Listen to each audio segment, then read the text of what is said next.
everyone. Welcome to today's show. I'm here with Simon Blackburn, esteemed philosopher. And are you still teaching at the moment, or are you kind of in retirement, enjoying being able to do what you want? I'm substantially in retirement.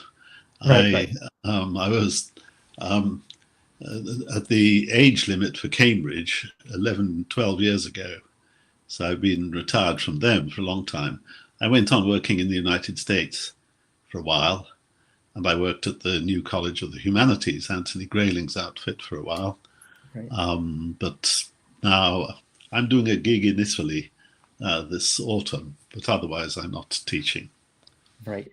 But still luckily have time to appear on random shows and give talk to people and things, which is good. I've got more time than I ever had in my life. Great. So I've read a lot of your books on truth and listened to a lot of your talks on the philosophy of truth, and often you'll open with kind of like a joke or a quick story or something like that. So I thought we could do something a little bit strange and different. So I'm going to read the famous section from John's Gospel, and I thought you could do a little bit of an exegesis of that section. Yes, in the beginning was the Word. So yeah, we're skeptical of John's theology and philosophy, I should say. But here's what he has to say. So this is Jesus has been taken to Pontius Pilate, and the Judeans say to Pontius Pilate, "It's not legal for us to kill anyone." So that the word spoken by Jesus, indicating by what death he was about to die, might be fulfilled. So Pilate went back into the praetorium and summoned Jesus and said to him, "You are the king of the Judeans?" Jesus answered, "Do you say this on your own, or did others speak to you about me?" Pilate answered, "Am I a Judean? Your nation and your chief priests handed you over to me. What have you done?" Jesus answered, "My kingdom is not of this cosmos. If my kingdom were of this cosmos, my subjects would have struggled so that I should not be handed over to the Judeans. But for now, my kingdom is not from here." So Pilate said to him, "Are you then a king?" Jesus answered, "You say that I am a king. I was born for this, and for this I have come into the cosmos, that I might testify to the truth. Everyone who belongs to the truth hearkens to my voice." Pilate says to him, "What is truth?" And having said this, he went outside again to the Judeans and tells them, "I find absolutely no case against him."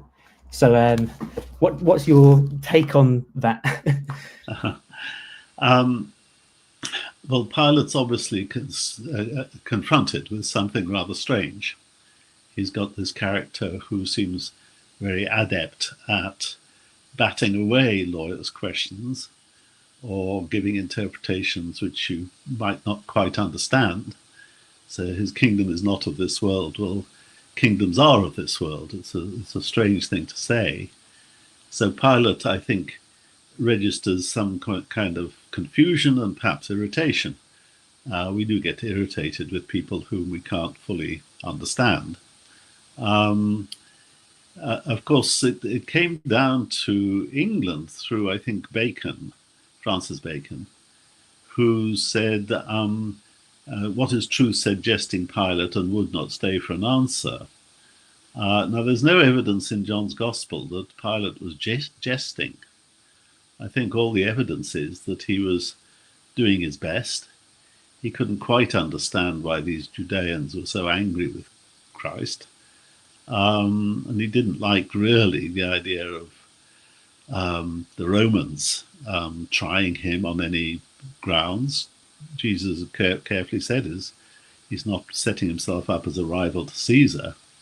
So there's no hint of treason involved.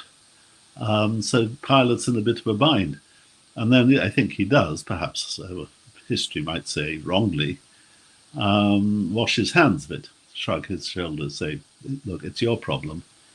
You go off and solve it."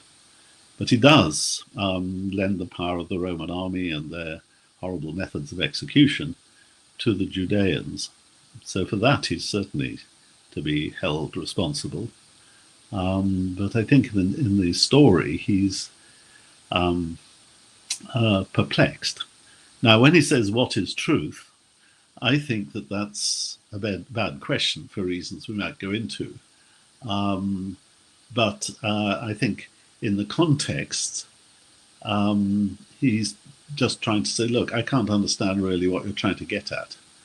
And that's, what is the truth that you're trying to express about whether you have a kingdom or not, about whether you're a king or not. So I think that I read the story like that anyhow. Right. But I'm not a biblical scholar. No, it's fine. I just thought it would be an interesting way to start, so don't worry. It is, yes, it is. And I can go on and talk about what's wrong with Pilate's question, if we like. Yeah, I think we'll come on to maybe your considered views a little bit later, but I wondered if you would just be able to kind of give a kind of narrative history of your engagement with truth. So if you recall, are there like periods in your thinking where you've believed sort of different things about, philosophizing around truth? Yes. I mean, the big watershed happened in 1990. A book came out by Paul Horwich, who's a philosopher who works in New York, although he was brought up in Cambridge, England. And he wrote a little book called Truth. And that defended what's called a deflationary view of truth, which until then I hadn't, as it were, fully absorbed or fully seen the virtues of. I was familiar with it because it was advanced in various forms by other philosophers, Frege, Ramsey, Quine, and so it was a player in the field. But I think Horwich gave a very eloquent and passionate and very clear defense of it, and that's pushed me to seeing its virtues more clearly than I had before. And so that's where I ended up. And since then, I've been a deflationist, as they call it. We might want to come to what that means, but yeah. So that's the big thing. And so, what would you say? We're asking we're asking questions already about truth, maybe before we've even sort of sorted out what it is we're supposed to be doing. I mean, what do you think the aims of Enquiry are here, and what sort of like methods would you say are appropriate for trying to establish those aims? Well, I think perhaps it's time to unleash one of my favorite sayings, and the saying with which I preface my last book on truth, and that's a saying of Charles Sanders Peirce, great pragmatist. What Peirce said was, we must not start with pure ideas, vagabond thoughts that tramp the public highway with no human habitation, but with men and their conversation.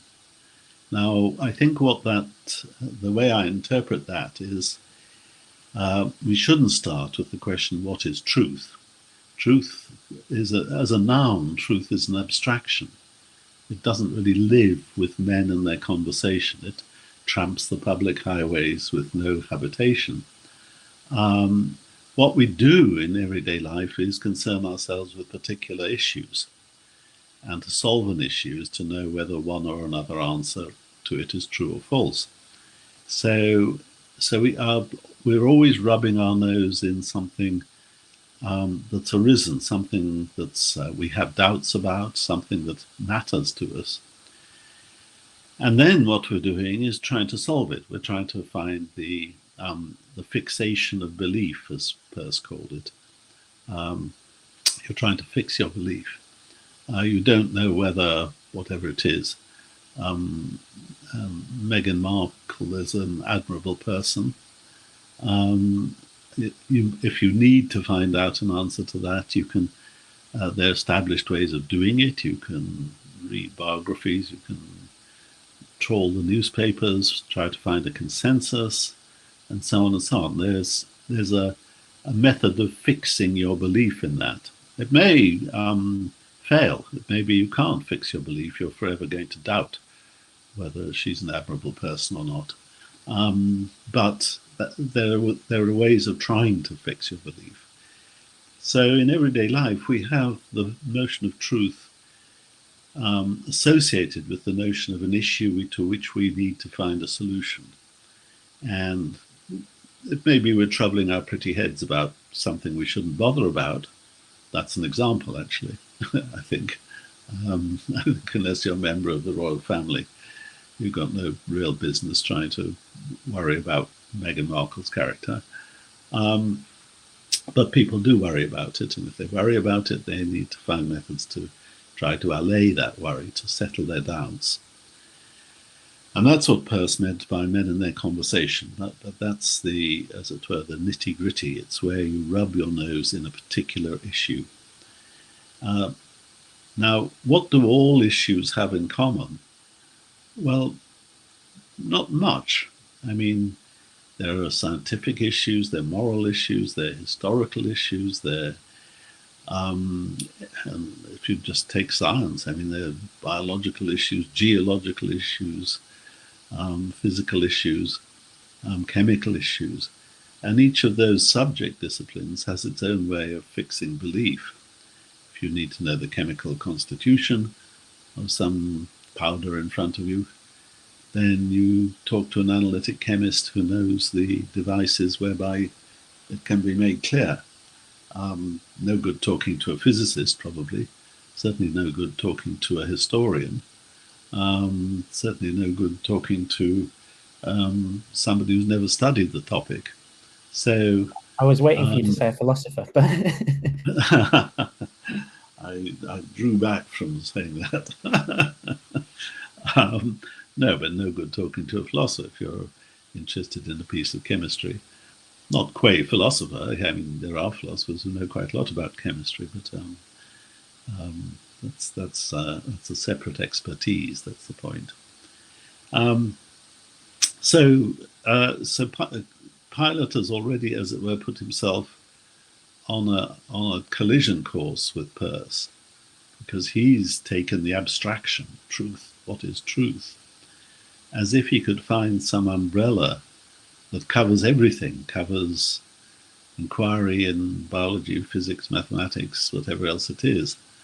And he's unlikely to be lucky, because the methods for finding truths in the plural in those different subjects are very different. And would you describe the methodology that you're sort of advocating for here as, would you be happy with describing that as like an ordinary language philosophy? And would you say that there's a role here for empirical investigation? So sort of, something like what experimental philosophy would aim to do in maybe surveying ordinary people and finding out the ways they use words and things?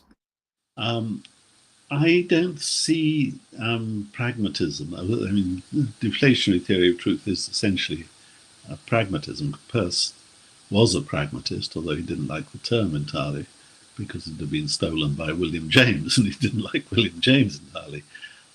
But I don't see a direct connection between that and ordinary language philosophy. I don't think ordinary language is a very good guide to what to think about truth. I mean, I think what one thinks about truth has to eventually conform to the way people talk. I think Peirce suggests that. You must begin with men and their conversation. But I don't think it's easy to see in ordinary language a particular view of truth. If anything, untutored ordinary language is apt to lead us down the garden path. The first thing most people think about truth, and some people never get beyond thinking it, is that truth is correspondence with the facts.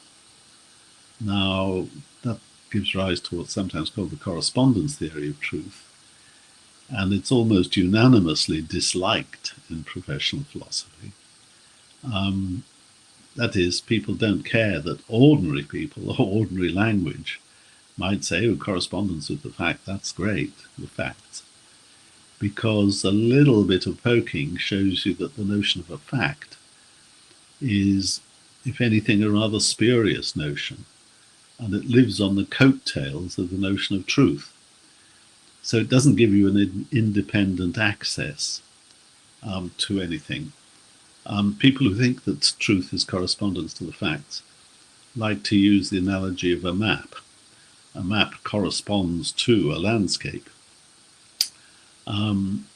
That's fine, because you can have on the one hand your map, literally in one hand you have your map, and you can go out and look at the landscape, and you can compare what's said by the map with what you see in front of you. If the map says there are cliffs there and there aren't any cliffs there, then the map has not been carefully enough made.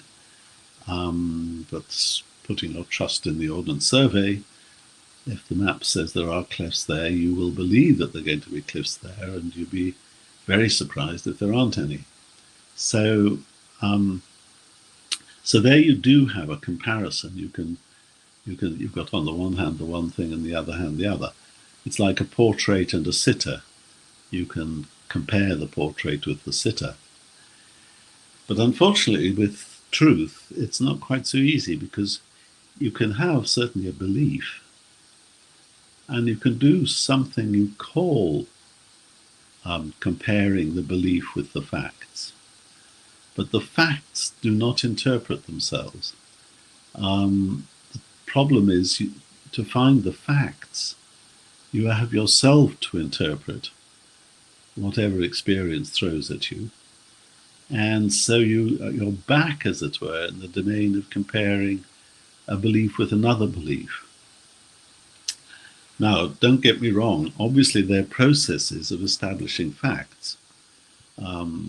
Most obvious are sense experience. You go and look. But as you go and look, you will need to interpret whatever it is you find.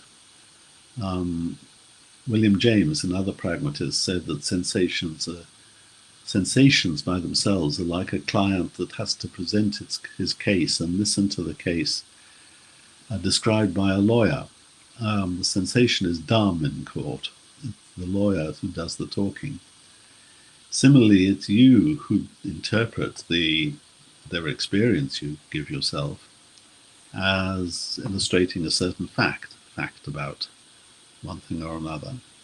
So there's a fact that there's sugar in the cupboard. Sure, you can go and look at the cupboard and you see what you take to be sugar, and you say to your wife or whoever it is, yes, there's sugar in the cupboard. But the process is a good one, an excellent one.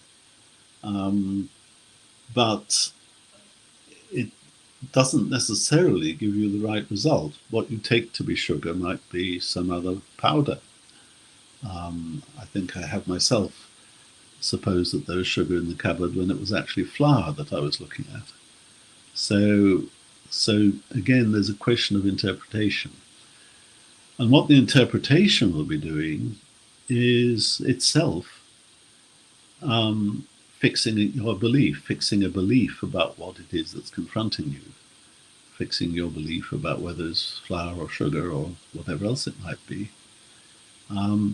So basically, you're not escaping the world of belief. At least that's how many people dislike correspondence. Correspondence gives you the illusion, the hallucination, that you've got on the one hand the world of belief, and the other hand the world, and you can compare the two.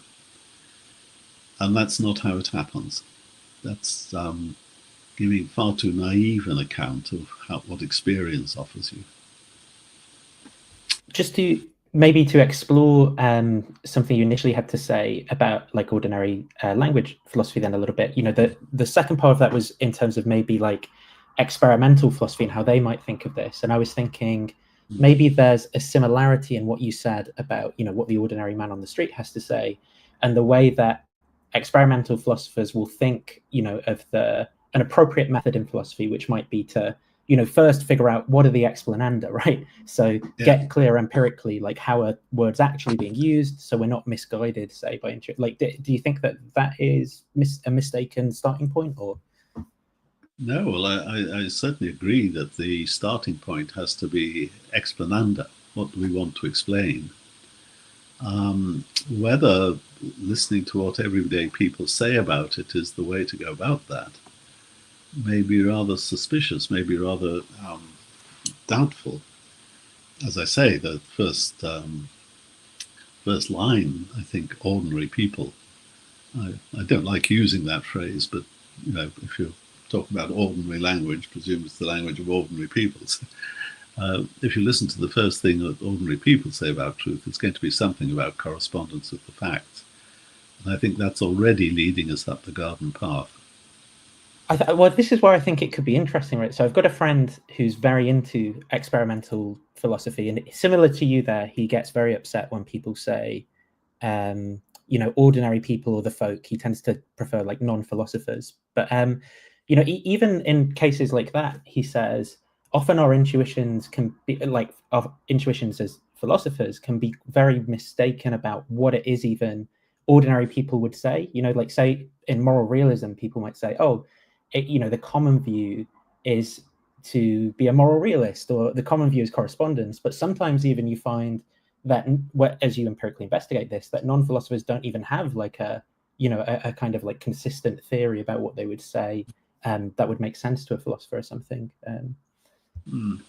I think it would be a very naive philosopher who thought that there was a consensus across the population about, say, the status of ethics, whether some sort of skepticism is in order of relativism, or whether religion has solved it, or whether there's a truth that can be sort of distilled out from Aristotle or from Plato or from Hume. All these people have different views, and I don't think there's going to be a consensus amongst any given population about which one's on the right track. That's why there's room for debate and thought. And so you've already talked a little bit about the like correspondence theory of truth, right? And I wondered if you wanted to comment a little bit more on if you think there's anything wrong with the sort of maybe standard approach to maybe teaching or thinking about truth, which is often through, kind of introducing this taxonomy of positions and, theorizing immediately or something. Yeah, do you have a thought on that? No, I think it's quite reasonable to introduce the sort of classical positions. The correspondence theory is one, coherence theory is another, less popular, but I'll talk about how it gets its foothold. And I've already mentioned Pragmatist, the Pragmatist Peirce, which is another one. And Pragmatism, I think, leads to Deflationism, which is the final one. So I think those are the four contenders: correspondence, coherence, pragmatism, and deflationism. And as I said, I defend deflationism. The way correspondence gives way to coherence is quite interesting. Russell had a lovely metaphor about this at the beginning of the 20th century.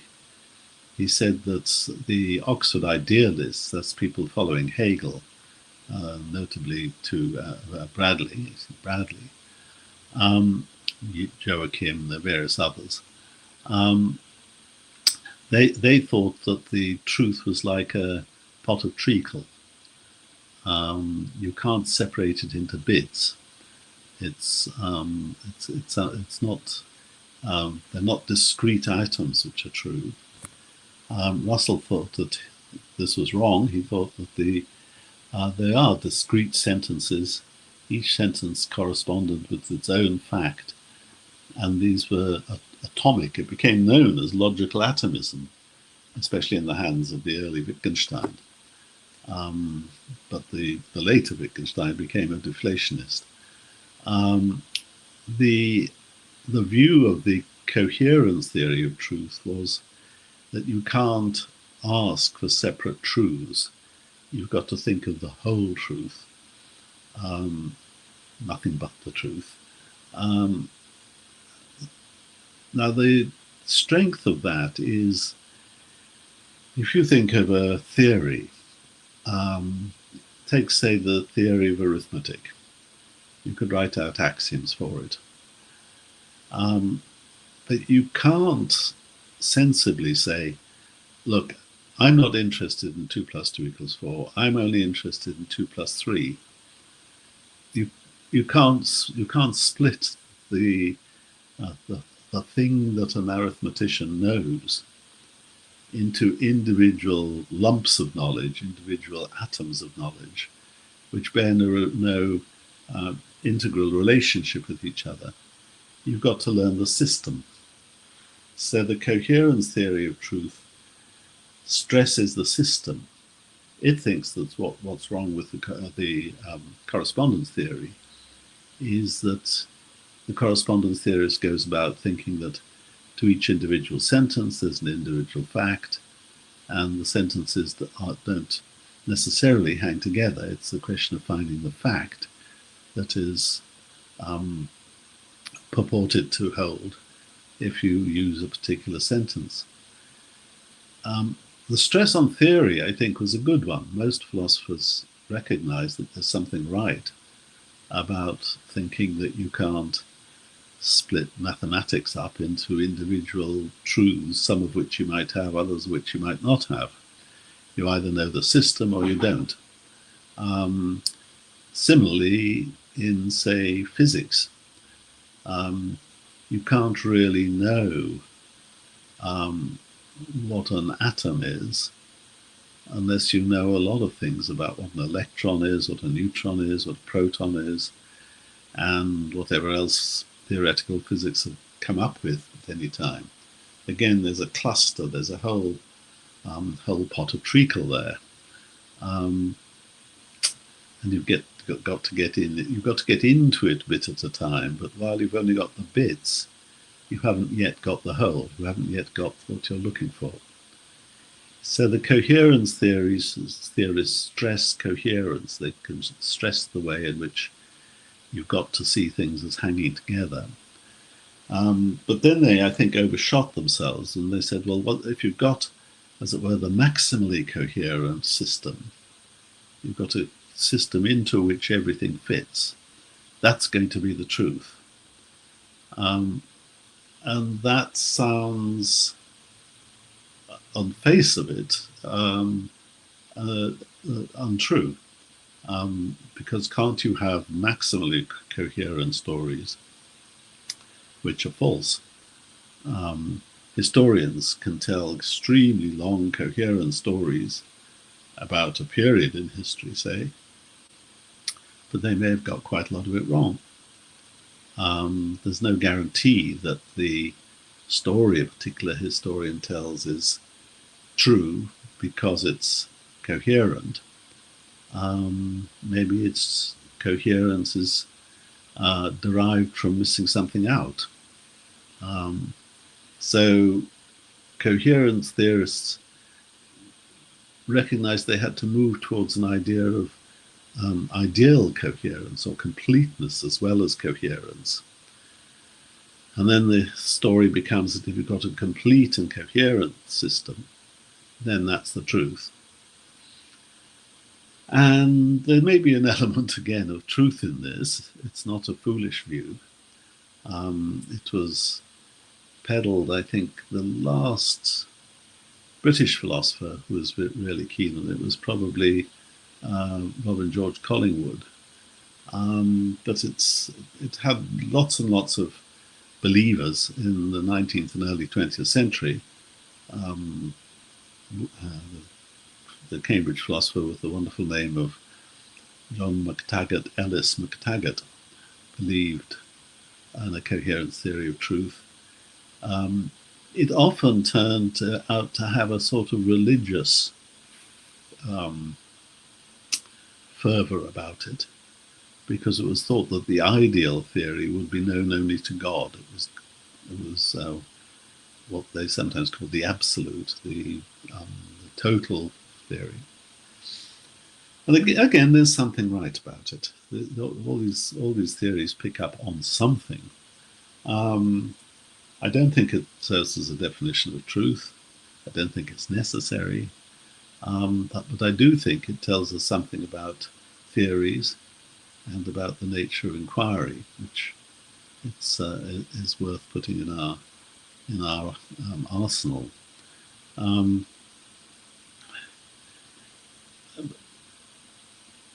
I don't see any necessary conflict between how the coherence theorist thinks about things and how the pragmatist does. The pragmatist simply adds to the coherence theory a reminder that the proof of the pudding is often success in action. True beliefs are ones that enable you to face the world with maximum practical success. If you believe falsehoods, you go wrong.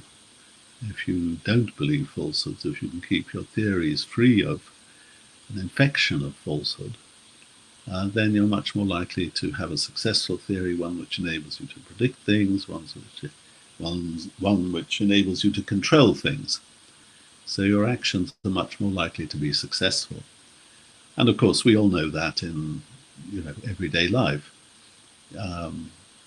You're more likely to be successful in crossing the road if you see what's coming.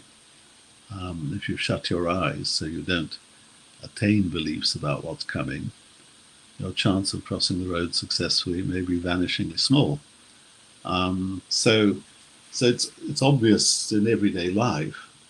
It's even obvious in science.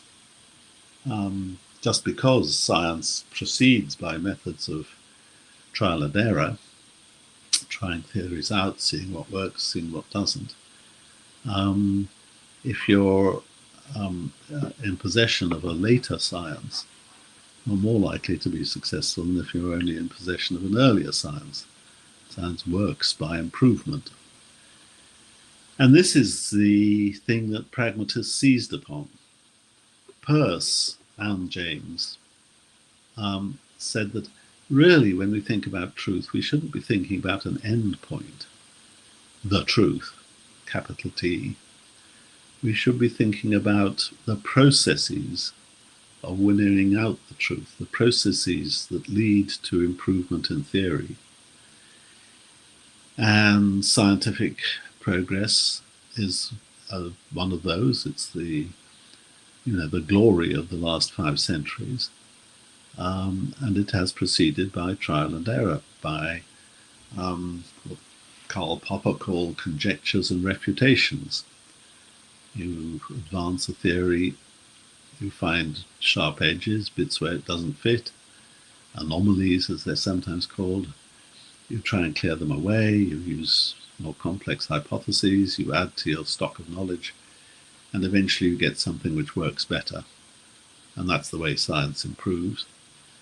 And that's why know-nothings like American politicians are very dangerous people, because they know nothing, and therefore they are unreliable guides to practice.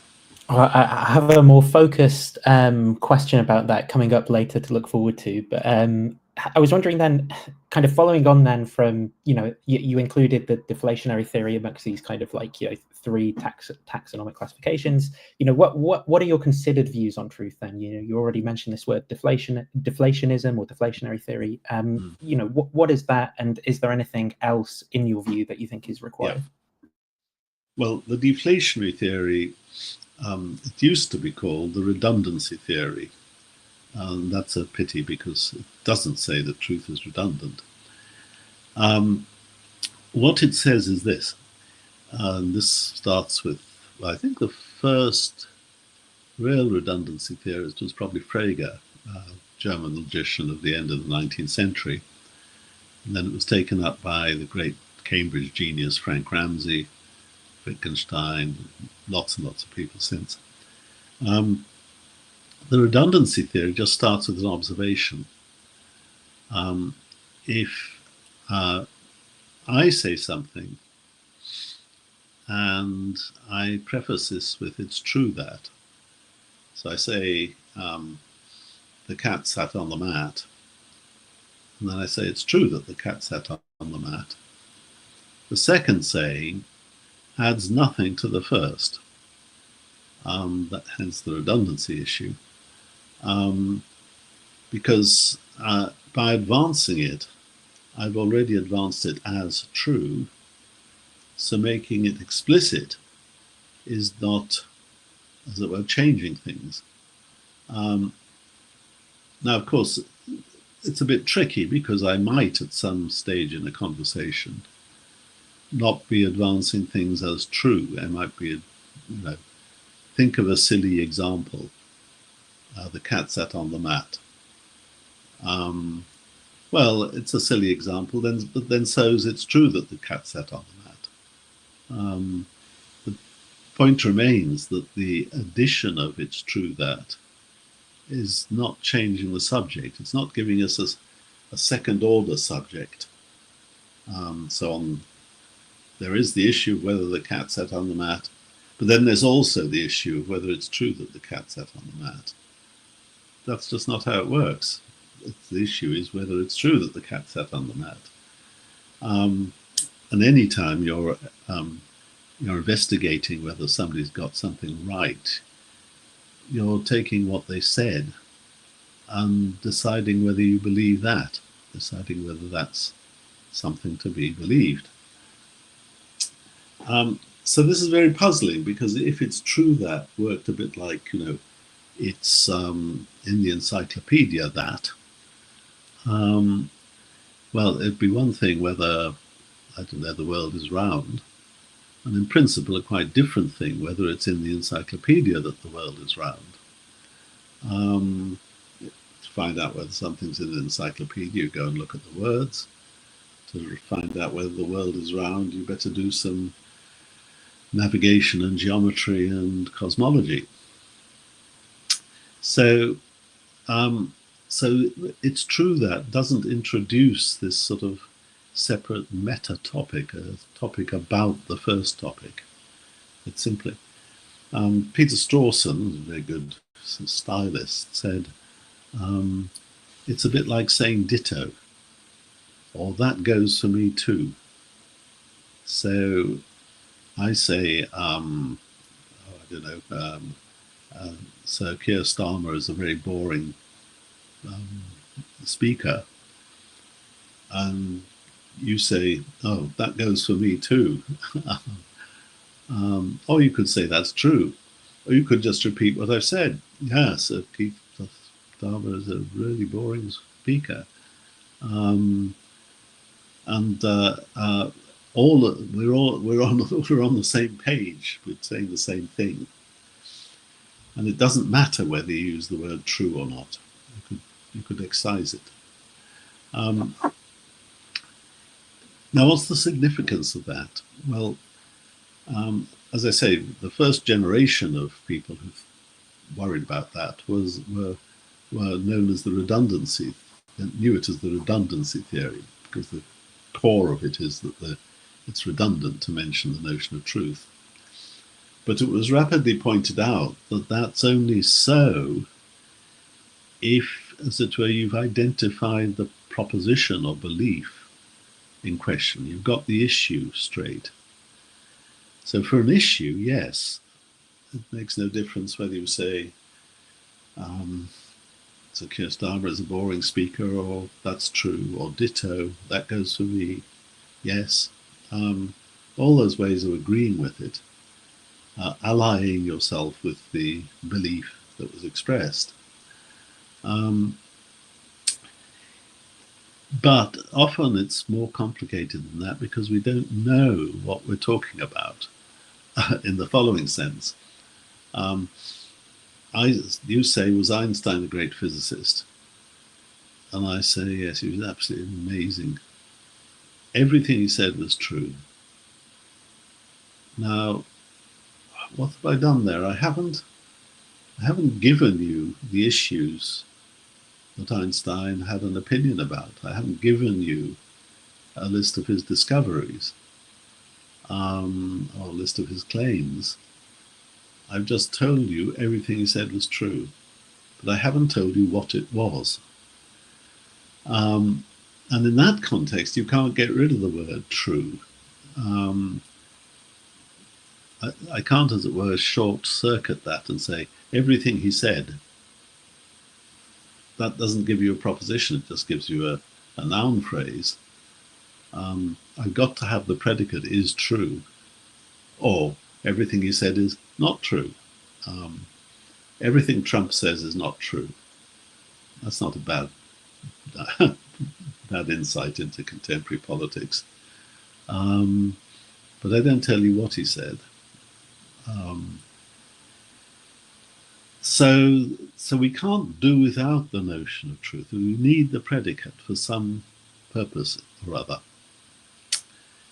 And the consensus has become that what the predicate does is it introduces, as it were, a piece of logic. That is, it's not so much it's offering a property of everything Trump said. It's putting you in a position where once you know what he said, if you maintain the belief that it's false in this case, then you know to assert the negation of whatever it was he said. So it, as it were, puts you in a waiting room. You wait to learn the identity of what he said, but you've been told then the verdict to have about it. So everything Einstein said was true.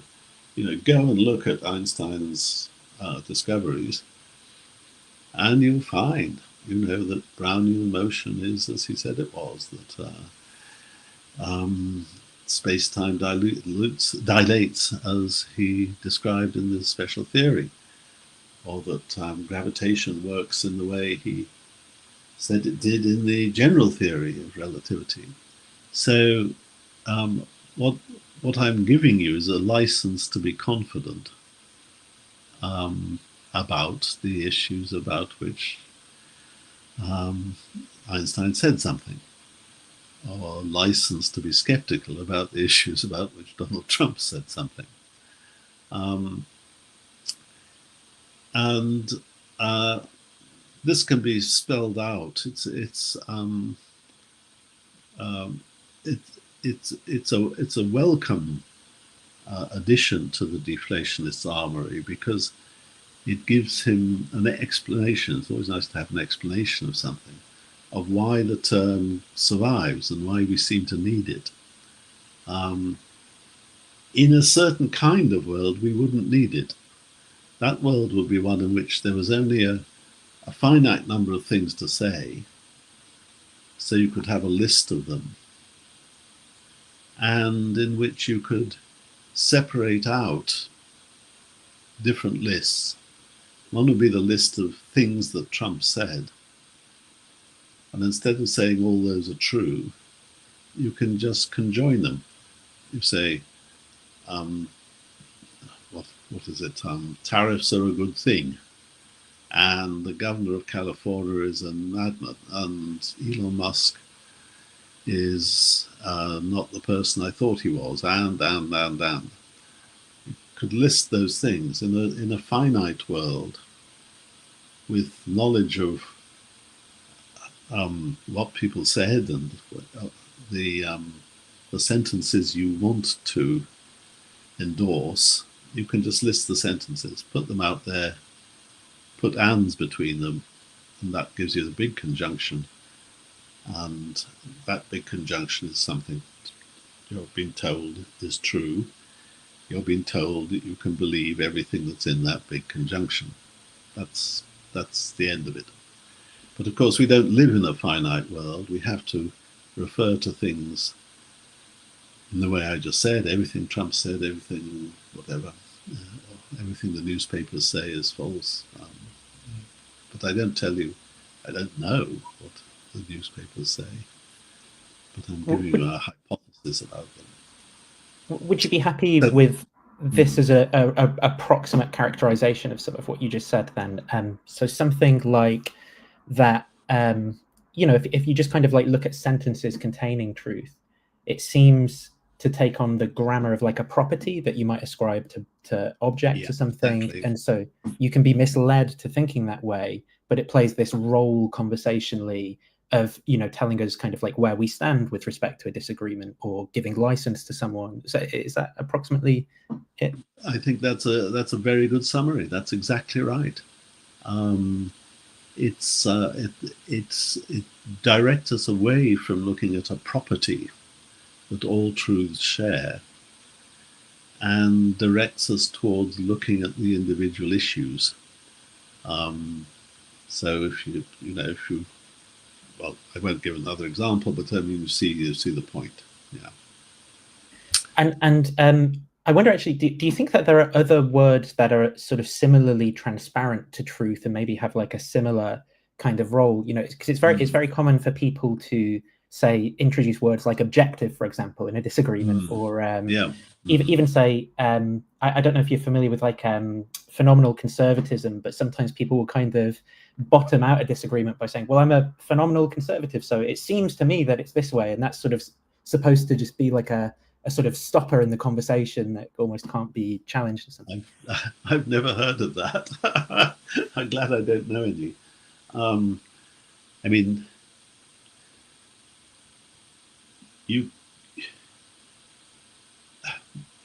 especially in politics, it seems to me you can't both make a move and then pretend that you haven't. And I suppose the idea behind saying this is phenomenal is just the same as this is how it strikes me. Now, even if you say this is how it strikes me and you don't pretend to be saying how it's true, you'll be open to criticism if the way it strikes you is the wrong way. That is, everybody else is going to be entitled to have their opinion about whatever it is.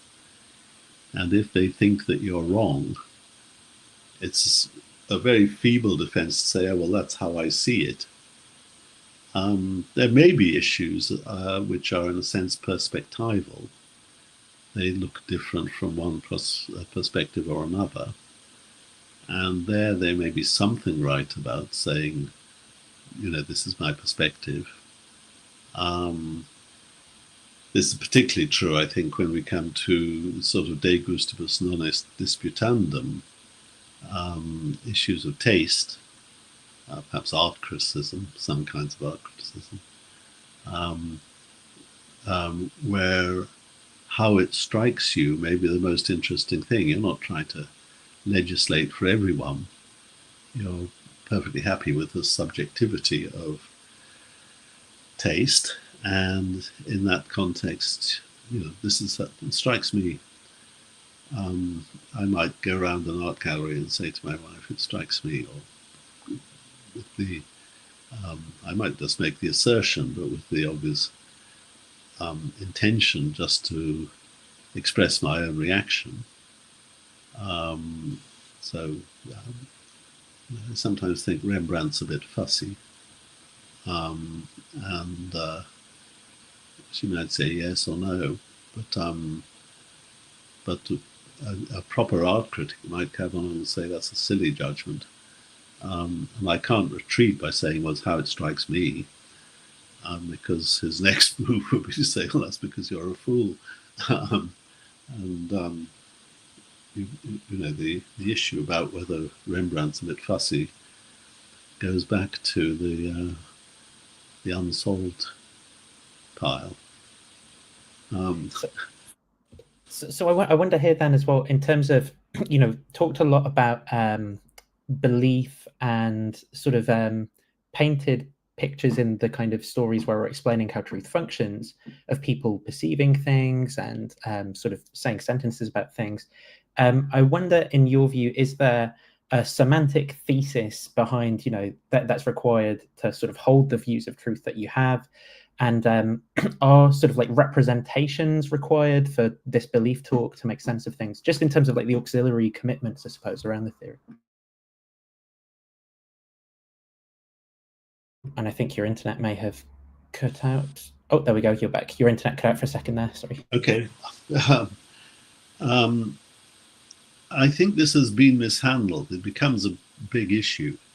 I think the principal villain of the piece, I think, was Richard Rorty, who thought of himself as following the footsteps of Peirce and Dewey and James, the pragmatists,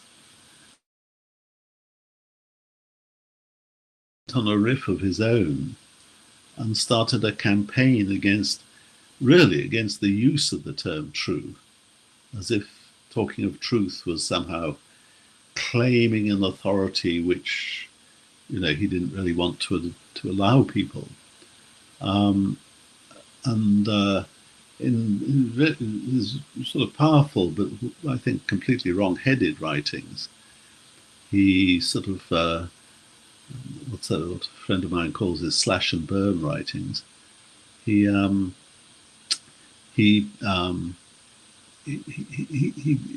voiced this disdain. But the problem is that if you're a deflationist, if you understand Peirce and James properly, you can't attack truth, because attacking, it's too small a target. It's not, as it were, a property which, you know, may or may not be a good one. Like, say, I don't know, you know, the pH of a chemical. It was conceivable, certainly at various periods in chemistry, that wasn't a very good notion. But in fact, it is a good notion. It's earned its keep. It's excellent. But it's not like that at all, because if you try to excise the notion of truth, well, it's not because you be attaining some superior epistemological position or some superior philosophy of science. It's just you'd be forbidding yourself from saying things like everything Einstein said was true, or nothing Trump says is true. And those are things that you want to say. They're not highfalutin, ultra-theoretic, you know, philosophers' inventions. They're just parts of everyday language. And so we go back to Peirce saying, you know, don't hang yourself on the abstractions which have no human habitation. Look at men and their conversation. So maybe, oh, sorry, you weren't finished. In that sense, you're right, it's ordinary language. That is, you look at the use people make of the notion of truth and contour your theory to explain that, not to explain the abstract term or the noun, which has no independent life of its own. And I suppose in the context of philosophical investigation, philosophical theorizing, which is, you know, the sort of practice we're engaged in now, you know, you might think that, okay, it's on the table to deploy these terms in certain ways within those, you know, within all other sorts of contexts, but within the context we're in, maybe where we're offering an explanation or a theory about what's going on. I guess that's where I'm interested about. Do you think then people have to commit themselves to a particular view of belief as being cognitive or representational or having contents or, you know, something like that? I don't know what you would say about that. Yeah. Well, I mentioned that I don't have very much time for Richard Rorty, and one of his particular bête noire was representationalism. This is an ism. I've never been quite sure what he meant, but the idea that with our language we represent aspects of the world.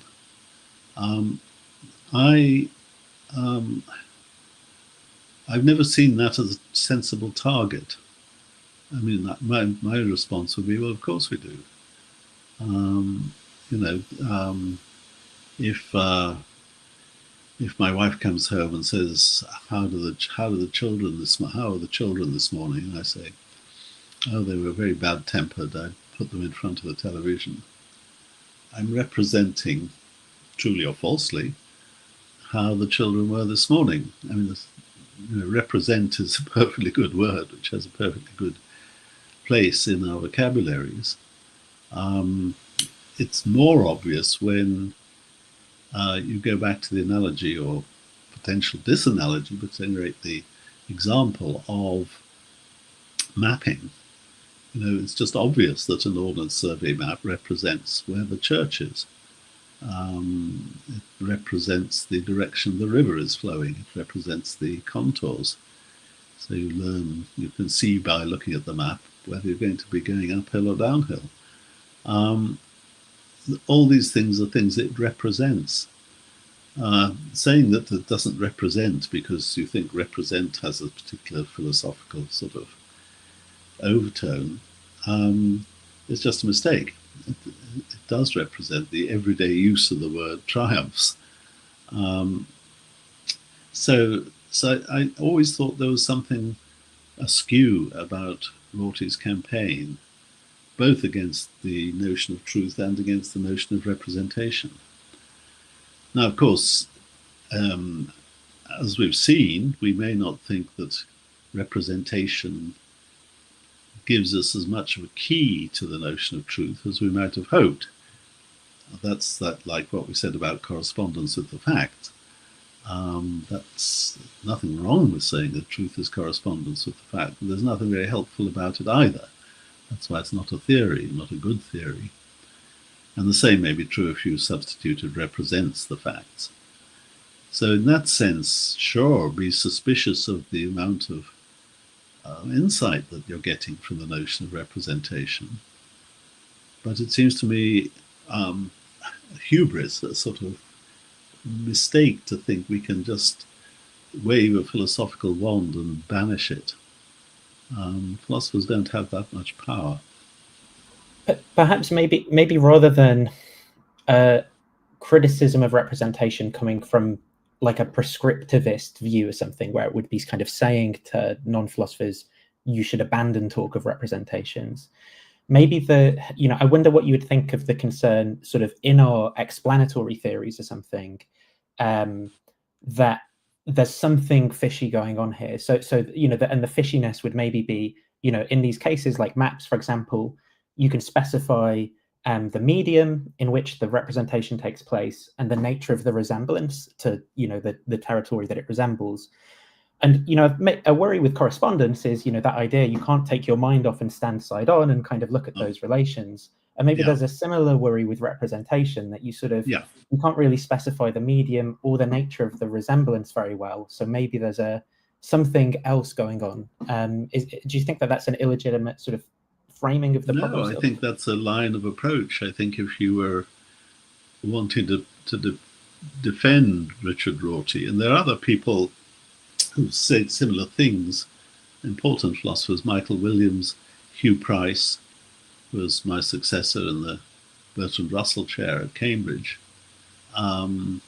He's had more sympathy with anti-representationalism than I have. So there are real debates, as it were, about what's worth saving and what's not about the notion. Now, I just stick my staff down at the point where I say that it's worth saving. It may be an open road to a misunderstanding, but in that case, the right thing to do is save the notion and avoid the misunderstanding. I see. And just by the way, in terms of time, because we're coming up to an hour, are you okay for a few more questions, or do you want me? I'm happy to also wind things down. Just I want to be respectful of your time. I think, given that we're up to the hour, we probably should wind things down for today. Yeah, no worries. That's all. Is that all right? Absolutely fine. I'm very happy, Nathan, to take questions from whoever's interested in this and has watched this. And we could make another date for 2 weeks' time if there is. Yeah, that sounds good. There's something. We find by me. I think I'd prefer to cut it there, because if I go on for more than an hour, I get tired, and I'm sure the audience gets absolutely bored stiff. So. No, that's absolutely fine. People are saying thanks, and if people want to send me questions, I can compile something together for you, and I'll email you about setting something up. And just in terms of your work, so your writings and things, is there anywhere in particular that you would want to send people that I can maybe link to? Oh yes, this is. I suppose it looks the wrong way around. But anyhow, yes, I've there's one little book. It's called Truth. Or in some versions, it has several printings on truth, and I'll give you the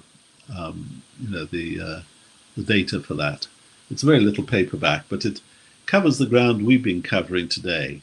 So yes. Well, thanks for your time today. You know, we'll set something up for a few weeks' time, and you know, if people have questions or avenues they'd like to explore further on this, just leave them in the comments or get in touch with me. I'll put them together. And thanks everyone for watching.